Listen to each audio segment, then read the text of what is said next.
જિલ્લા ટ્રાફિક શાખા અને પૂર્વ કચ્છ આરટીઓ હપ્તા લેવામાં જ વ્યસ્ત તેવો પ્રશ્નાર્થ ઉભો કરતી ઘટના સામે આવી। ભચાઉ હાઈવે પર ટ્રાફિકના નિયમોનું ઉલ્લંઘન કરવા માટે વાહનોની બેફામ દોડ અને નંબર પ્લેટ વિનાના વાહનોની અવરજવર લોકોએ જોઈ છે। આ સ્થિતિના પરિણામે ટ્રાફિક શાખા અને આરટીઓ વિભાગના લોકોની કામગીરી સામે અનેક પ્રશ્નો ઊભા થાય છે।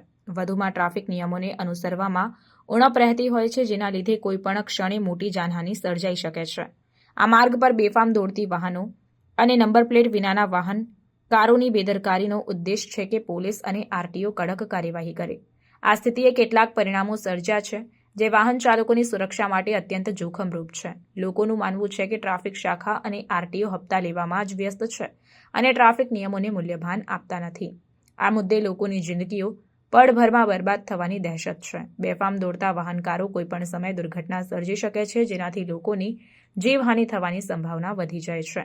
સ્થાનિક નાગરિકો અને ટ્રાફિક નિષ્ણાતોનું કહેવું છે કે આ સમસ્યાનો ઉકેલ લાવવા માટે તાકીદે પગલાં ભરવા જરૂરી છે। ટ્રાફિક શાખા અને આરટીઓ વિભાગને સજાગ રહેવું અને બેદરકારી દાખવતા વાહન ચાલકો સામે કડક કાર્યવાહી કરવી જોઈએ।